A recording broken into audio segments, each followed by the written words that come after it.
On a Victor Ivanovic qui vient de Grèce, mais qui est parti de Roumanie, qui parle plusieurs langues, le grec, l'espagnol, le néo-grec et le néo-roumain. Non, le néo-roumain. Voilà. Il fait des traductions dans tous les sens. Voilà. Son dernier livre qui est au sujet de la traduction, justement, si on le laisse, je parie qu'il pourra parler seul pendant 1 heure. Voilà. Non. Il est un grand spécialiste de la traduction. J'en pensais. Et il a enseigné en Grèce, à Thessaloniki. Il est surtout un grand spécialiste en Cervantes. Son livre sur Cervantes est très connu. C'est dans la bibliographie obligatoire. Comme traducteur, je me souviens d'abord le fait qu'il a traduit Elitis. Il a traduit Elitis, il a fait une visite à Elitis. On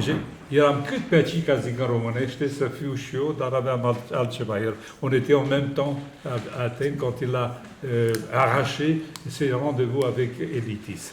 Et bon, il a traduit Cavafis, il a traduit beaucoup d'autres choses. Il m'a traduit à moi en néo-grec.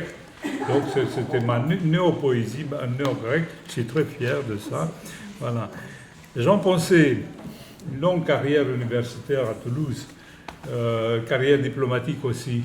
Il tombe amoureux de la langue roumaine, de la poésie roumaine, et parmi d'autres choses, il a traduit Blaga. Voilà, j'en ai 3 volumes de l'œuvre de Lucien Blaga. Entre-temps, il a édité le 4e. Oui, le 4e, voilà. Il est là. Mais je voudrais dire quand même Blaga que j'ai aussi.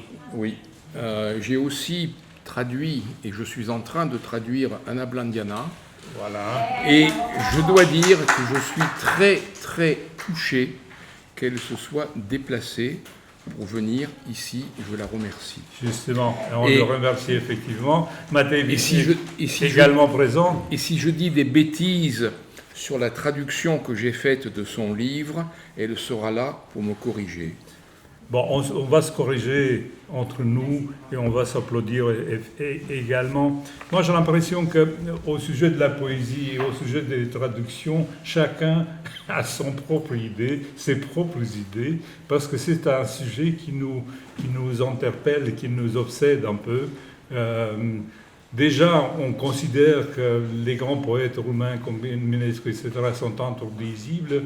En fait, ils sont traduisibles dans des diverses langues, Ion Barbe aussi, mais dans des contextes divers et sous comment dire, sous la traduction des compétences, parce que là, on touche effectivement la vraie difficulté. La poésie doit être traduite, sinon par un poète, par un traducteur qui a une sensibilité poétique, évidemment, pour restituer l'âme de la poésie, non seulement le texte, ni même le contexte, mais l'âme de la poésie, pour que dans la nouvelle version, la poésie continue de vivre. C'est ça la grande difficulté de la traduction de la poésie. Et je donne déjà la parole à Victor Ivanovic, qui pourra structurer en quelque sorte. Je voudrais faire une petite remarque à ce que tu disais. Il y a une très belle définition. Je viens de la lire. Non, je ne viens pas. Je l'ai lu.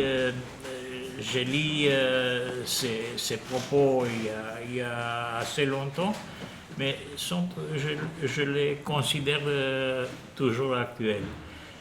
C'est une définition de Dominique Grandmont, poète français et traducteur, le meilleur traducteur selon mon avis, de Cavafis en français. En français, oui. Oui. C'est l'édition de Gallimard, j'ai l'impression. Oui, et dans le prologue à ce bouquin, il dit entre autres traduire, c'est écrire dans sa langue, à l'écoute d'une autre. Ok, à l'écoute. C'est beau, hein? Oui. certainement, il y a un dialogue permanent quand on traduit. Non, Il y a un dialogue avec le texte, il y a un dialogue avec le contexte, le monde de l'auteur, effectivement, et un dialogue, un monologue sur tes ressources à toi-même. Est-ce que tu es capable de restituer dans ta langue l'essence, l'essentiel, l'âme de la poésie? En fait, je pense que c'est effectivement une très bonne définition. Traduire, c'est écrire, et c'est écrire un poème à l'écoute de l'autre.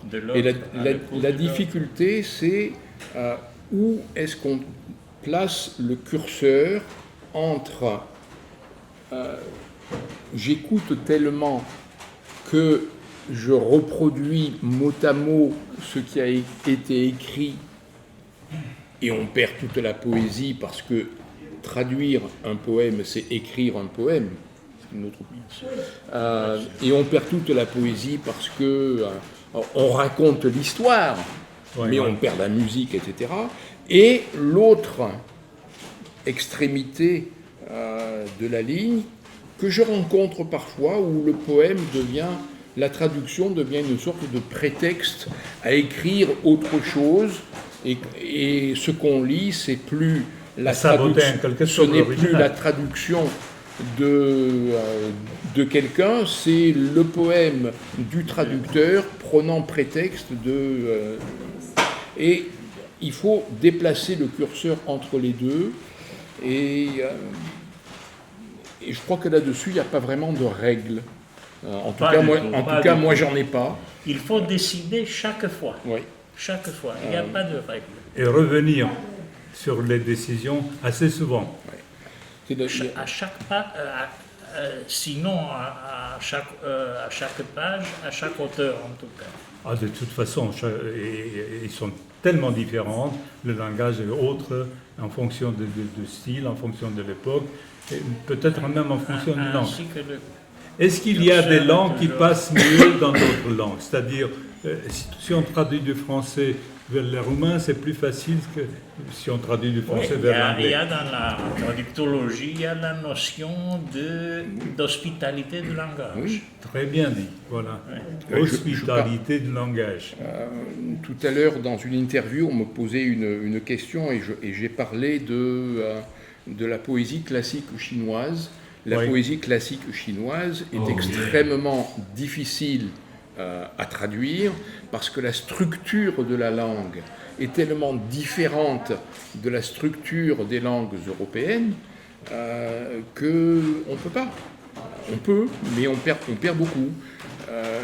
Le chinois classique, comme le chinois moderne d'ailleurs, n'a pas de genre masculin-féminin. Il n'y a pas de nombre singulier, pluriel. Il n'y a pas de conjugaison. Et en plus, dans le chinois classique, un certain nombre de caractères ont valeur autant de substantifs que de qualificatifs que de verbes. Donc le poème devient ta décision à chaque instant. Autrement dit, le même caractère peut vouloir dire lumière, lumineux ou éclairé. Oui.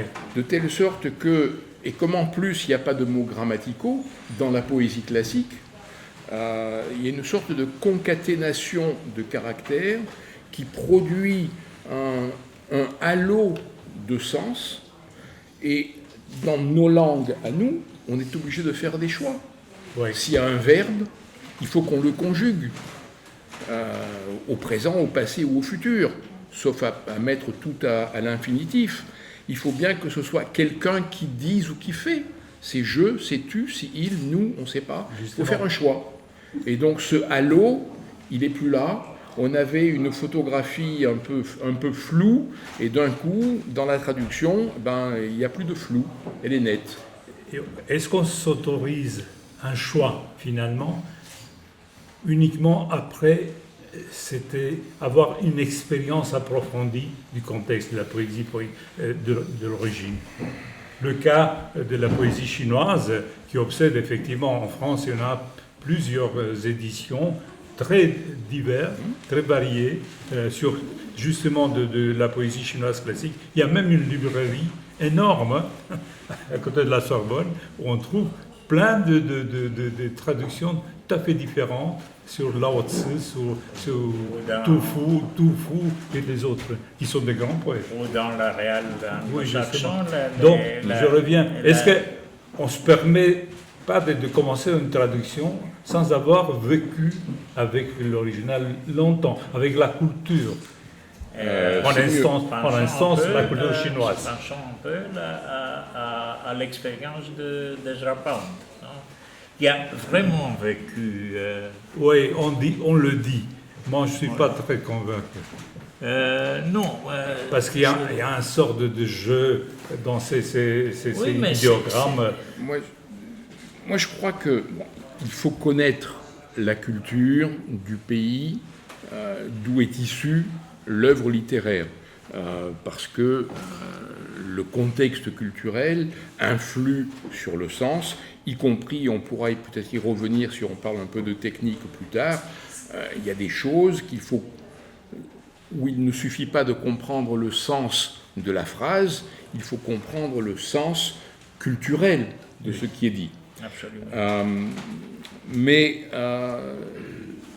Et la preuve que, mais en même temps, comprendre le sens culturel ne suffit pas.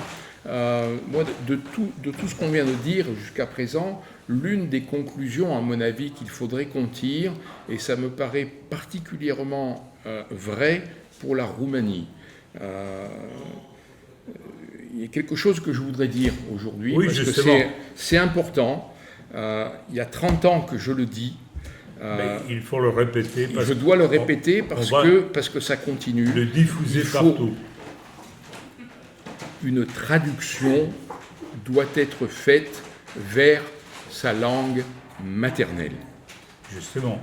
Voilà. À défaut, oui. Alors je comprends bien en Roumanie le contexte qui est que le roumain est une langue à diffusion restreinte. Oui. Le nombre de traducteurs encore de roumain plus restreint.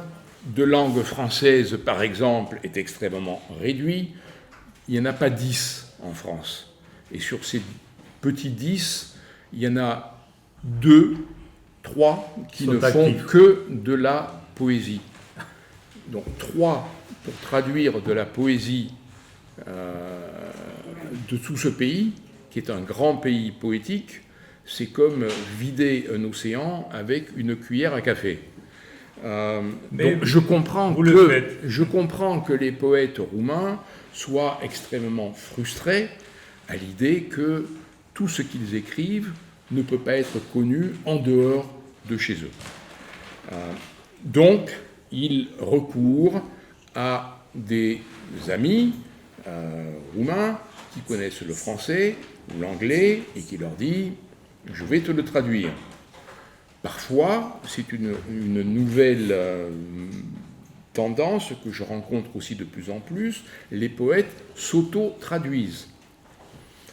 Le problème, c'est que dans la quasi-totalité des cas, le résultat est pas très bon. Voilà.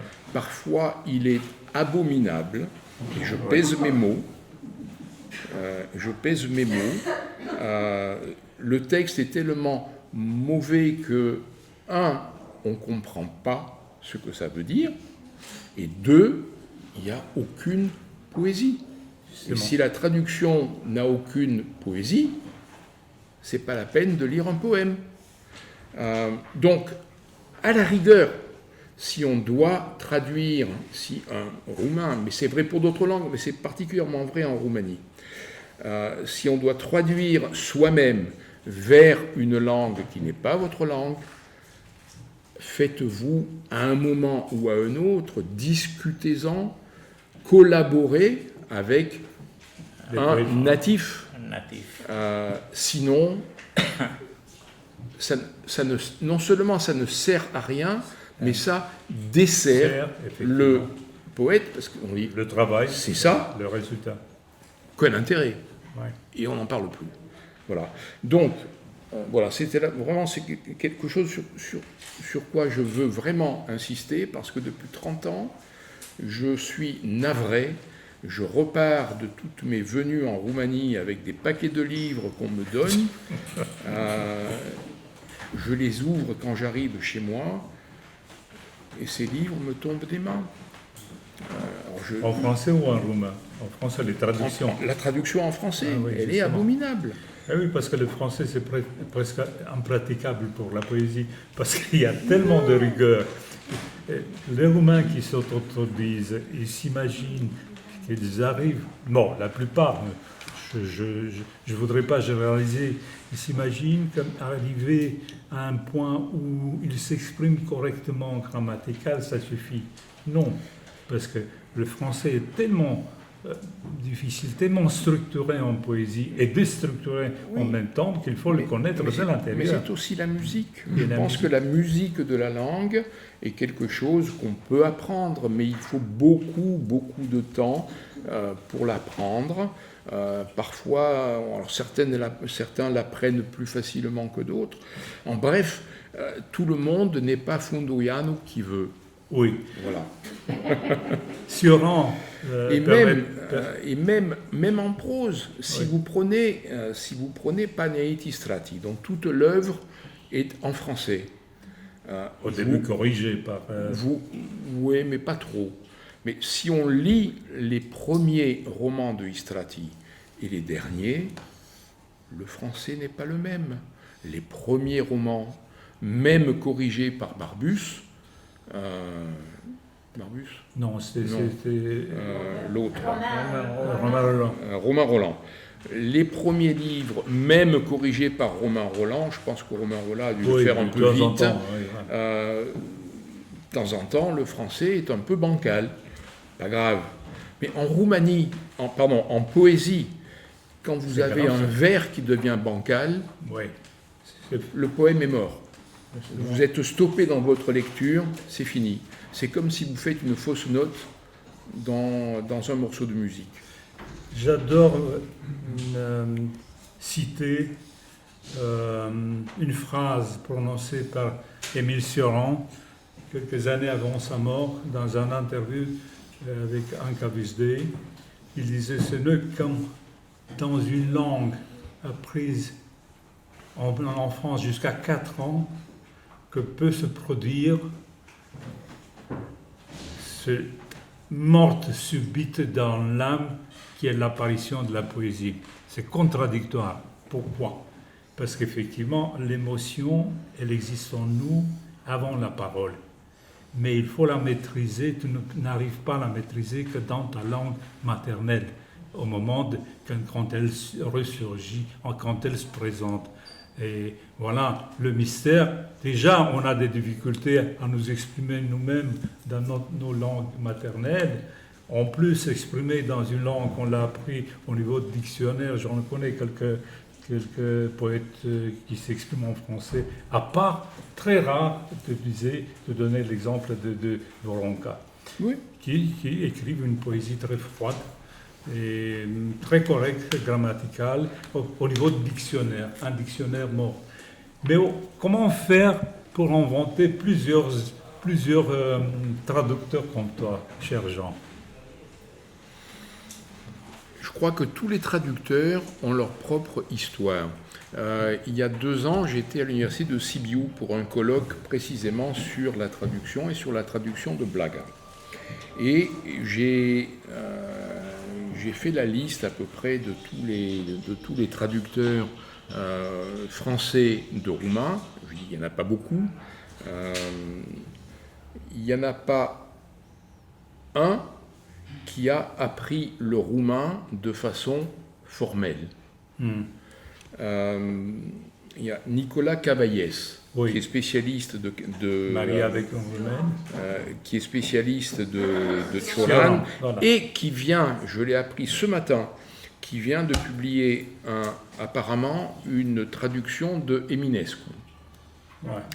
Nicolas Cavaillès est un philosophe qui a appris le roumain en Roumanie parce qu'il est venu terminer un doctorat de philosophie en Roumanie.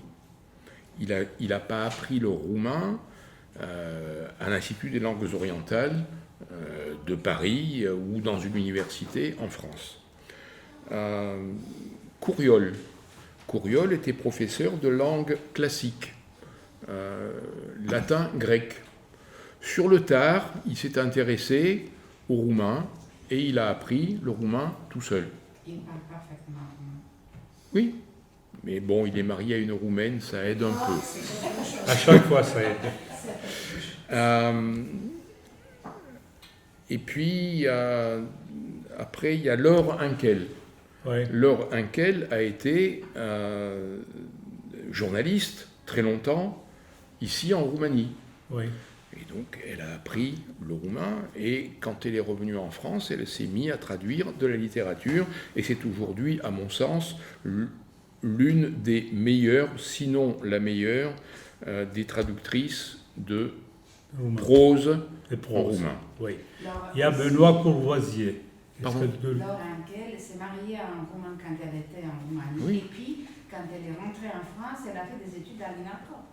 Elle a fait des études à l'INALCO en revenant, d'accord. Et Benoît Courvoisier aussi, Je ne connais pas. qui a traduit une magnifique traduction de Arghezi. Le jeune qu'on a connu. Oui, le jeune qu'on a connu. Le jeune homme. Lui-même, c'est un bon poète et prosateur. Il a appris seul le roumain, il parle plusieurs langues néo-latines. Une épouse roumaine. Il a été marié à une roumaine, il est divorcé, c'est un ami à moi, je connais sa situation. Et il a fait une traduction d'Arghezi incroyable, tout à fait remarquable. Elle est publiée chez qui? Mais il est autodidacte, mais il a publié chez qui? Il a publié... En France? Justement, il a publié en France à La Différence. Et il a publié le même bouquin augmenté ici à l'édition de Musée de la littérature. D'accord. J'ai écrit une préface. D'accord. Et voilà. Mais ils sont très peu. Ils sont très peu. Voilà. Moi, le roumain, je l'ai appris tout seul par dépit, précisément devant ces mauvaises traductions de poésie. Mais comme je n'ai pas épousé de roumaine, je le parle très mal. Et les choses ne vont pas aller en s'améliorant parce que l'enseignement du roumain en France, qui n'a jamais été très développé, est en train de disparaître complètement.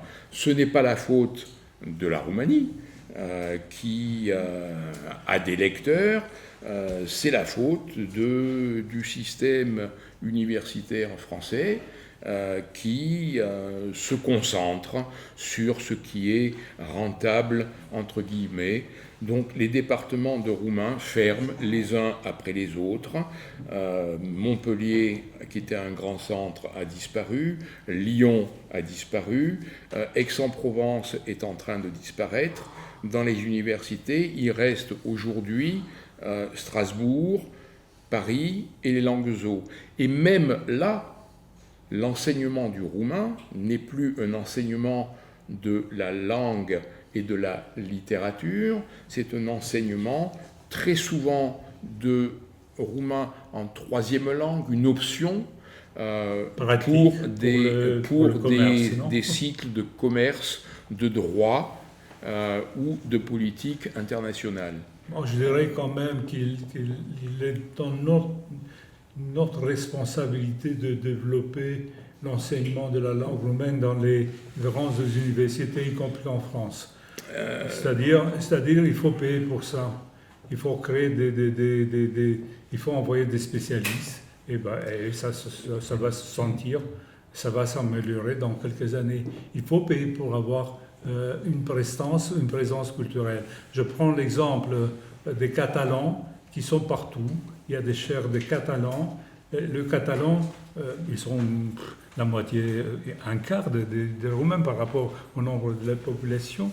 Mais le catalan, il est enseigné partout. La littérature catalane est traduite dans toutes les langues. Donc, ici même. Voilà. Ici même. Voilà. Parce que c'est le gouvernement de Madrid qui paye. Voilà. Non, c'est la généralité. De Barcelone. Oui, Barcelone, mais c'est le gouvernement de Madrid qui a donné l'autonomie financière. Je n'ai pas compris qui paye. Madrid, Non. plutôt décourage. Oui. Espagnol, Non, d'accord. Non, c'était ma faute à moi. Non. C'était ma faute à moi. Mais c'est vrai que le catalan, il est très répandu et je suis ravi de le donner en exemple. Donc ce sera possible pour la langue roumaine. C'est vrai qu'on est très frustré parce qu'on constate non seulement que les auteurs contemporains n'existaient pas, même les classiques. Le premier à avoir traduit d'une manière systématique Blaga, après 4 décennies. C'est le moment Blaga, il commence à être connu en Espagne et dans les pays hispaniques grâce à des nouvelles traductions. Peut-être qu'en Espagne, la situation est un peu différente parce qu'on a une nouvelle génération des Roumains qui sont une présence de prestige dans quelques universités qui traduisent effectivement, Corina Oproae par exemple, qui traduisent à partir du roumain vers l'espagnol, vers le catalan aussi, et Catalina Iliescu et beaucoup d'autres. En France, on espère peut-être que les businessmen, les young businessmen, ils vont se pencher sur la littérature pour commencer à traduire plus tard, je ne sais pas. En tout cas, à défaut d'accroissement de l'enseignement du roumain en France, sauf à accroître le nombre de mariages roumano-français, tout est possible. Il me semble que l'avenir de la traduction, je parle de la traduction poétique, me paraît être dans des coopérations entre les dizaines et les dizaines de traducteurs roumains qui font l'effort et qui sont prêts à traduire dans des langues étrangères, mais pour lesquels il faut trouver un binôme, quelqu'un qui vient les aider, les assister et travailler avec eux pour faire que la traduction finale soit une bonne traduction et soit une traduction poétique. Je suis en train de travailler avec un de mes amis pour essayer de créer une sorte de structure où on pourra mettre en commun comme ça ses forces et où les gens pourront se rencontrer, où ils pourront une sorte de vivier où on pourra dire je cherche quelqu'un pour m'aider à traduire Bacovia et voilà comment je fais et qui veut m'aider. Victor. Bon, l'enseignement, ou plutôt ou plutôt l'entraînement du traducteur est une question assez complexe, non? Bien sûr, il y a le côté atelier, c'est-à-dire le traducteur qui travaille avec un natif et ainsi de suite. Mais il faut prendre dans sa main la formation des traducteurs, c'est-à-dire, non, pas même, surtout des étrangers qui, peu ou beaucoup, sont intéressés dans le domaine. C'est-à-dire organiser des cours de civilisation, de leur donner les repères du contexte, non? Parce que, comme on a dit, comme vous avez dit, non, il faut connaître profondément la culture d'origine de l'œuvre source. Non? On ne traduit pas seulement d'une langue à autre, on traduit d'une culture à autre.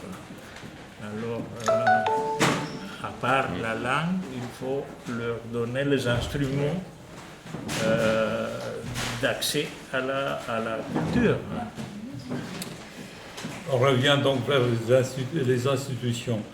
Il y a quelques années, au niveau de l'Institut roumain, partout dans le monde, dans le monde, il y a des assises justement, il y a des traductions, il y a des colloques ateliers, des colloques d'été pour aider les traducteurs, etc. Les traducteurs travaillent avec les écrivains et ainsi de suite. Il faut mettre les moyens. Pas ici, non? Il faut mettre les moyens d'abord.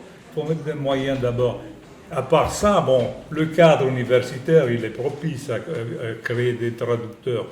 Le fait qu'on paie les traducteurs, ça encourage quand même l'intérêt potentiel d'une nouvelle génération de traducteurs. Moi j'essaie d'être optimiste. Voilà, je cherche des arguments. S'agissant de la traduction de poésie, les traducteurs ne sont pas beaucoup payés. Jamais, moi je suis traducteur de poésie, là je te confirme, je suis presque jamais payé, mais on le fait toujours par un enthousiasme, voilà. L'argent me paraît et pas être plaisir, une motivation oui. adéquate. Non, mais je pense que la question de la culture c'est important, mais si on travaille en binôme, parce que la question de la langue et de la poésie de la langue me paraît encore plus importante, on peut penser que dans le binôme, il y a précisément, puisqu'on parle de Roumanie, le roumain connaît sa culture et il peut expliquer s'il y a quelque chose au français. Par contre, moi, c'est vraiment le problème central que je vois, c'est la qualité poétique de la langue dans sa version traduite. Dans la version cible. Oui. Ouais. C'est là que les choses pêchent. Alors, je suis ni un professionnel... Je ne crois pas que ça suffit. Pardon ? Pour le français, ce qu'il dit, c'est essentiel, parce qu'une mauvaise traduction, ça tue la poésie, même la prose. Mais en français, la langue française est d'une exigence extraordinaire en poésie. La plus exigeante. Voilà, la plus exigeante. Moi, parfois, je me dis comment ça devient possible d'écrire en français. Parce qu'effectivement, on a très peu de liberté. La langue est tellement structurée depuis longtemps, tu es obligé de la respecter, effectivement. Ce n'est pas par hasard qu'il y a tant de Roumains qui ont bousculé la langue française, à commencer par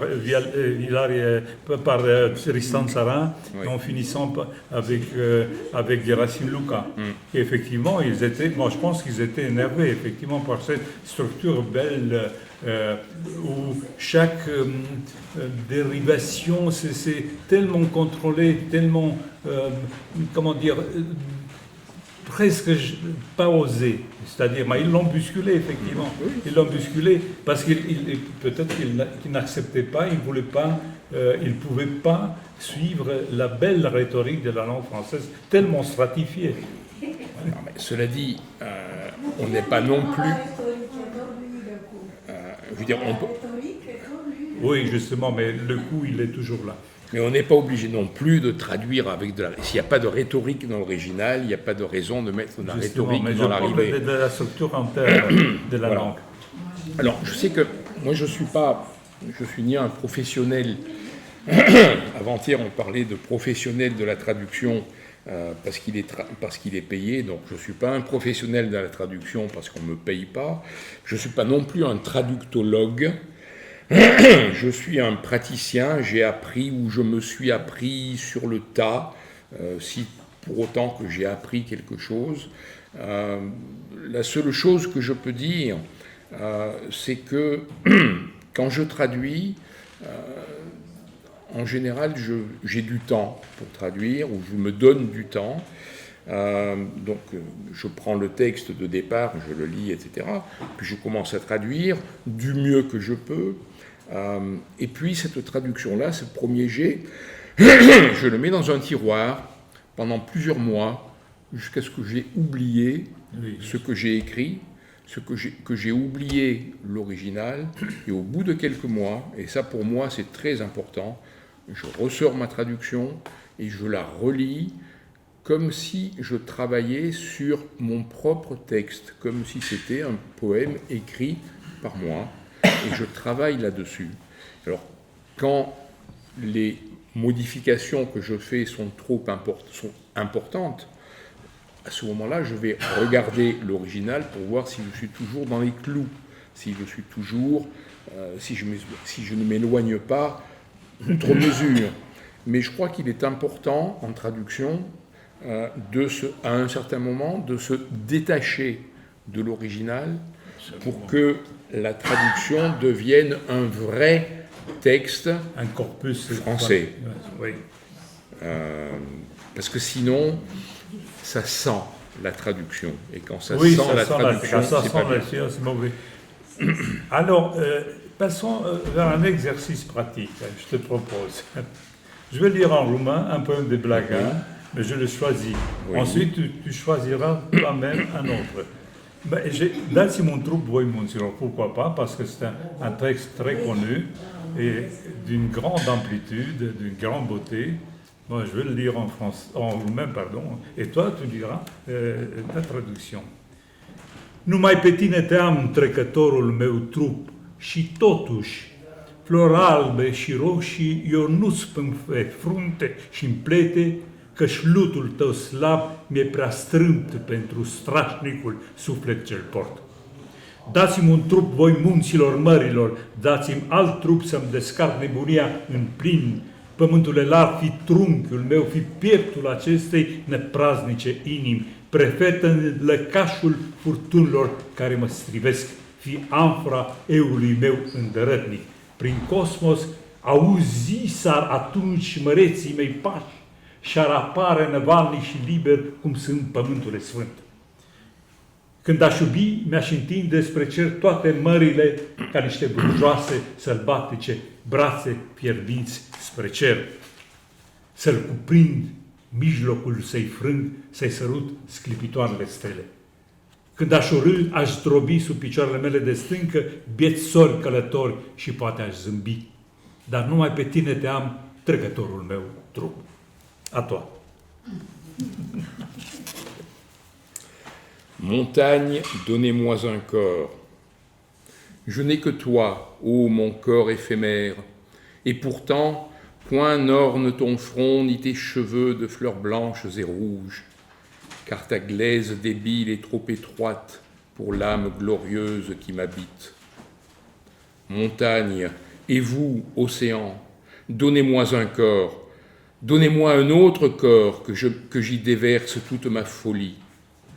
Terre vaste, sois mon tronc, sois poitrine à ce cœur impétueux, deviens le foyer des tempêtes qui m'écrasent, sois l'amphore de mon ego obstiné.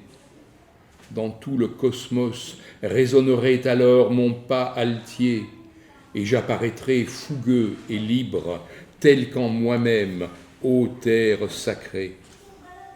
Dans l'amour, j'étendrai vers le ciel tous mes océans, comme bras vigoureux, sauvages et ardents, vers le ciel, pour l'enlacer, pour étreindre sa taille et baiser ses étoiles étincelantes.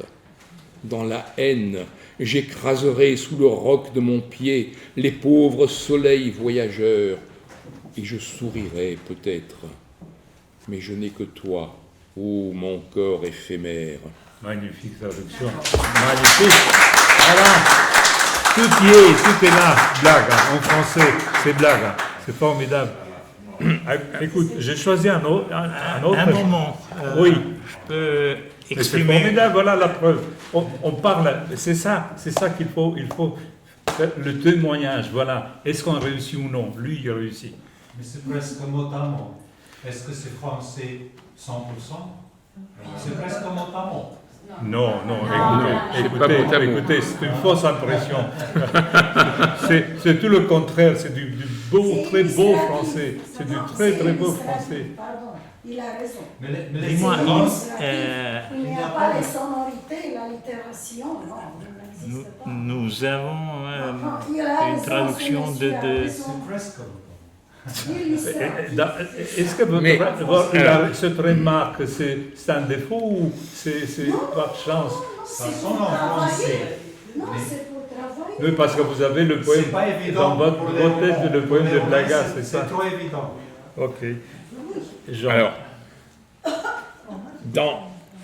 clairement, quand on passe d'une langue à une autre, on doit, dans sa traduction, essayer de respecter le rythme des phrases, le son, les sonorités, ça devient plus difficile parce que même mot à mot, c'est pas les mêmes mots.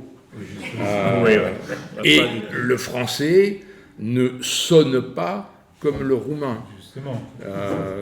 Donc, à mon avis, le seul élément sur lequel on peut jouer, c'est le rythme des phrases. J'ai essayé de travailler là-dessus.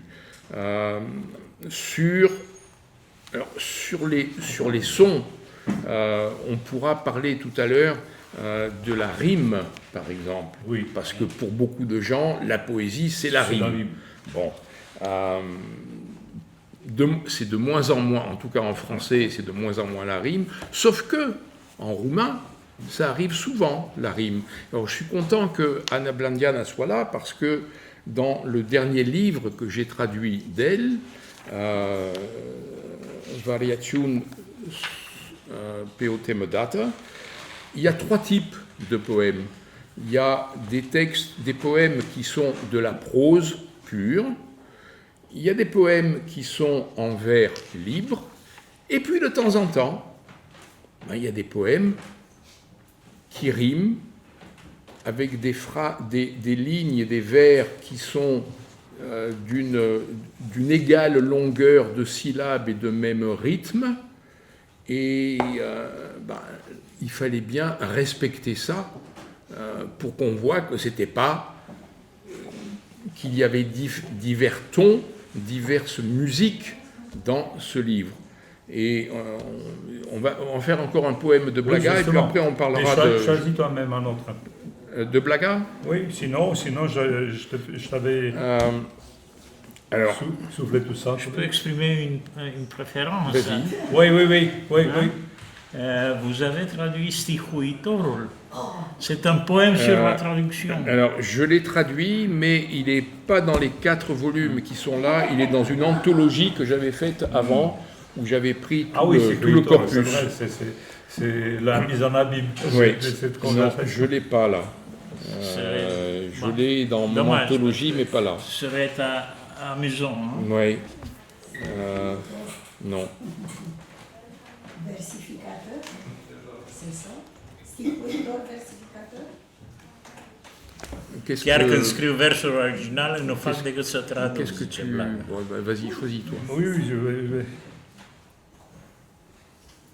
Voilà, paysage transcendant, parce que c'est aussi très connu. Peisaj transcendent. Cocoși apocaliptici tot strigă din sate românești. Fântânele nopții deschid ochii și ascultă întunecatele vești. Păsări ca niște îngeri de apă, marea pe țărmuri aduce, pe mal, cu tămâie în păr, Iisus sângerează lăuntric din cele 7 cuvinte de pe cruce. Din păduri de somn și alte negre locuri dobitoace crescute în furtuni, ies furișate să bea apă moartă din scocuri. Arde cu păreri de valori pământul îmbrăcat în grâu, aripi cum sunt de legende sabat înspăimântate peste râu. Vântul a dat în pădure să rupă crângi și coarne de cer, clopote sau poate sicriile cântă sub iarbă, umile. Sublim. Voilà, paysage transcendant. Paysage transcendant. Des coqs d'Apocalypse crient sans répit. Ils crient sans répit dans les villages roumains. Les fontaines de la nuit, les yeux grands ouverts, écoutent les sombres nouvelles. Des oiseaux tels des anges aquatiques, poussés par les flots, abordent au rivage. Sur la grève, les cheveux pleins d'encens, Jésus saigne en secret des 7 paroles de la croix. Des forêts du sommeil et autres lieux obscurs, des bêtes grandies sous les orages sortent furtivement pour s'abreuver à l'eau morte des canaux. Sous son manteau de blé, la terre rêve de vagues ardentes. Des ailes au bruissement de légendes s'envolent effrayées par-dessus la rivière. Le vent a soufflé sur la forêt, rompant branches et ramures de cerf. Des cloches ou bien des cercueils chantent sous l'herbe par milliers.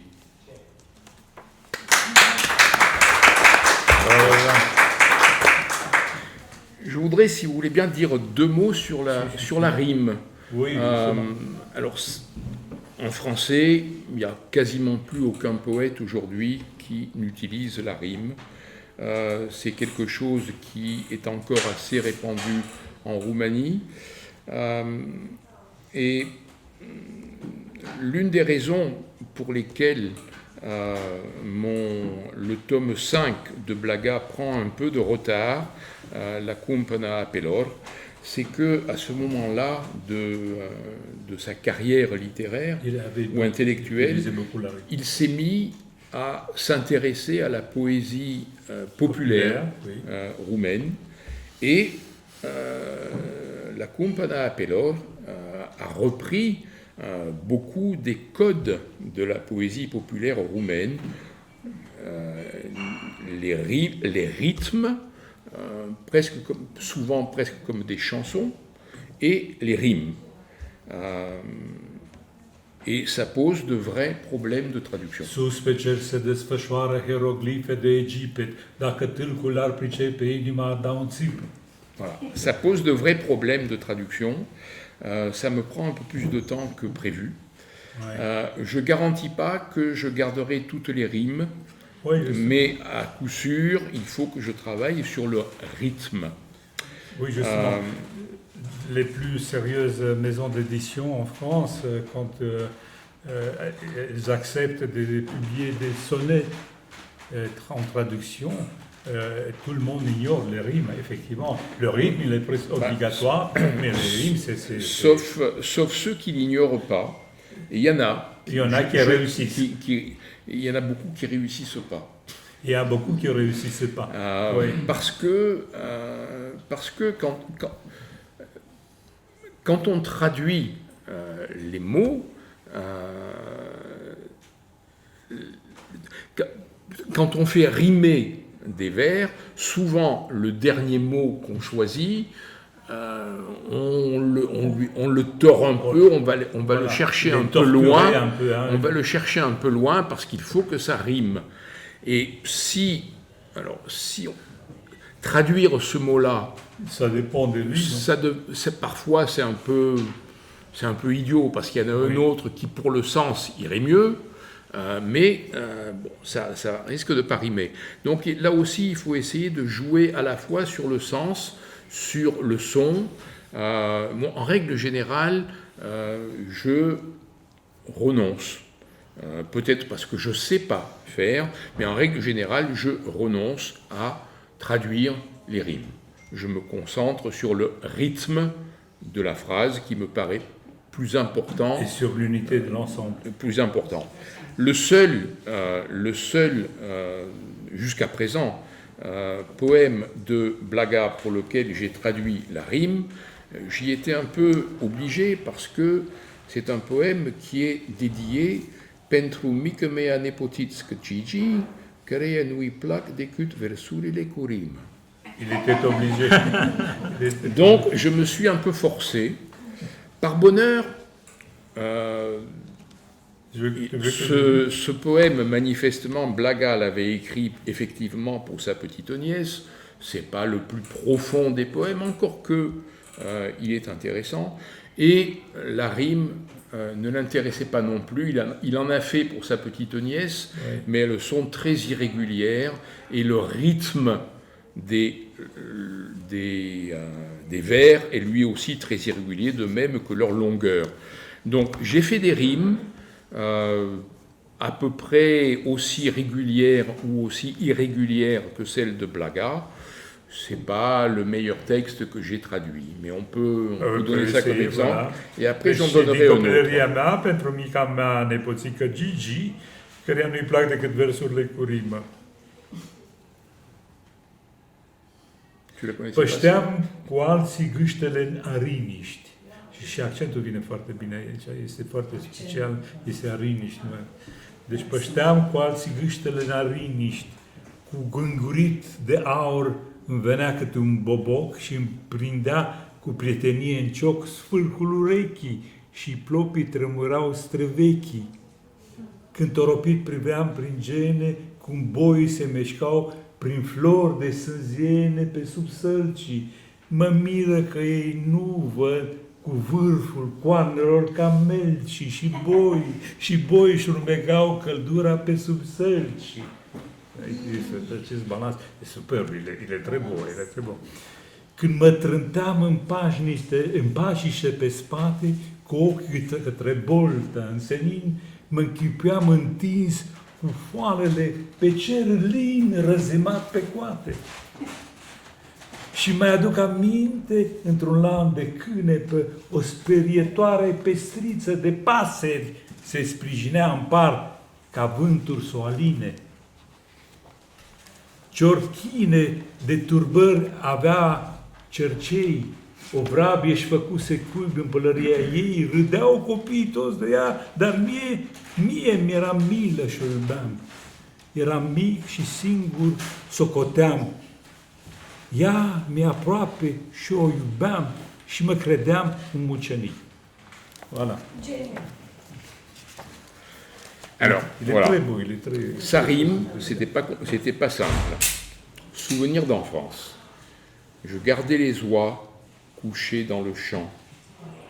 Qu'accardant ses notes d'or, un oison s'approcha, qui becqueta mon oreille gentiment. Et les peupliers tremblaient, vieux comme le temps. À l'anguille, au tamis de mes cils, j'observais les bœufs dans les fleurs de gaillet, sous les saules. Qu'à l'instar des escargots, ils ne voient point avec leurs cornes m'étonner. Et les bœufs ruminaient la torpeur de l'été sous les saules. Allongés sur l'herbe, les yeux dans le bleu du firmament, c'était comme si le ciel doucement me caressait la peau, tout là-haut. Me vint alors un souvenir.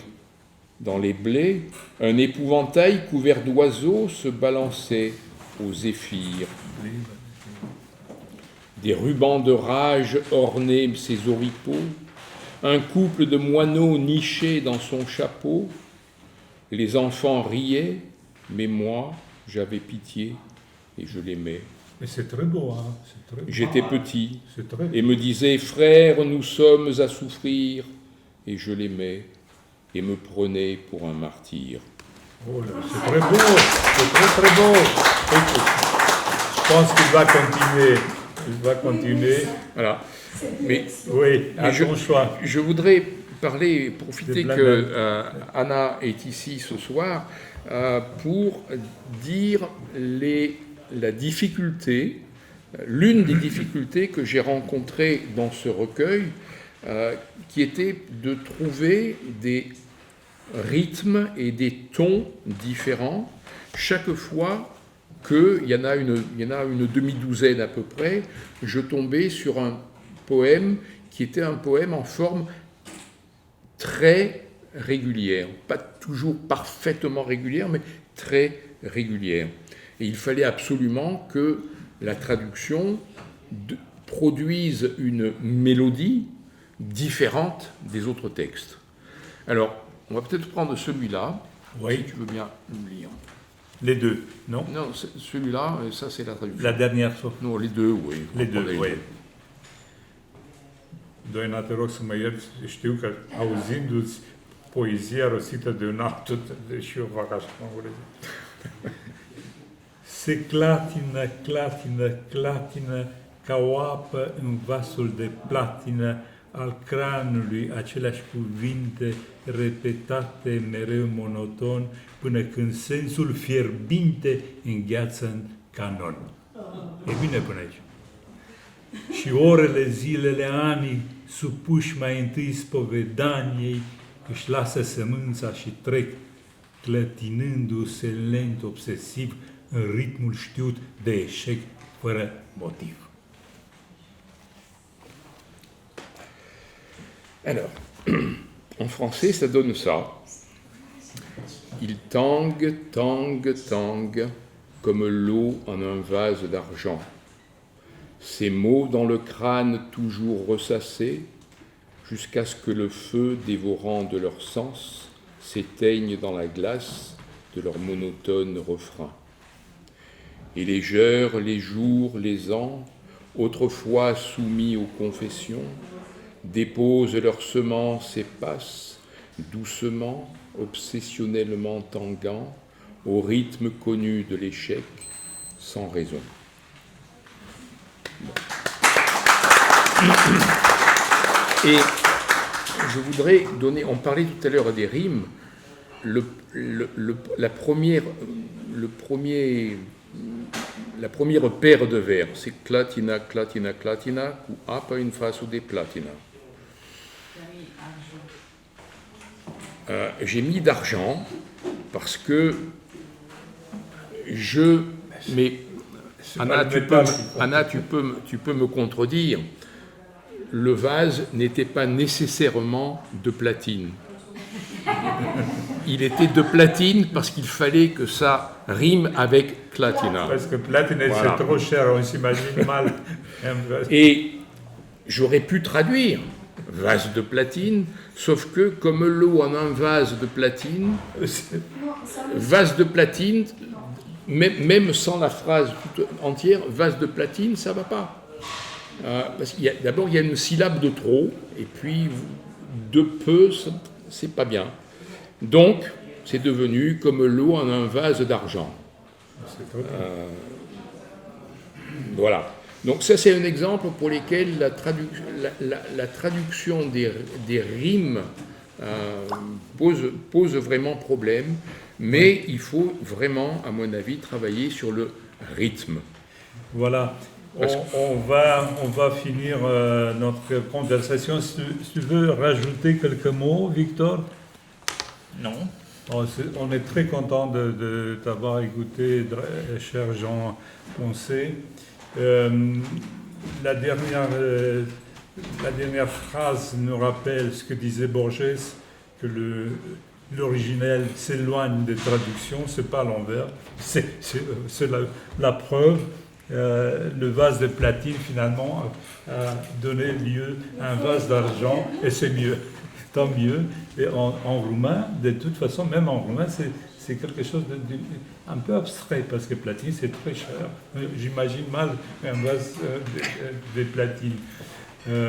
Voilà le travail concret d'un traducteur qui pèse le contexte, les mots, voilà, et le résultat final, ça c'est très important. Et le fait que finalement le poème communique en français et parle d'un Blagasa ou bien de Anna Blandiana en français, pour un lecteur français, d'une manière convaincante, ça c'est le travail gagné. Voilà. Parce que ce sont des poèmes français. Justement, à part ça, le laboratoire, tout ça, ça compte très peu par rapport au résultat final. Et bravo, cher Jean, parce que ton résultat, il est magnifique. On t'applaudit.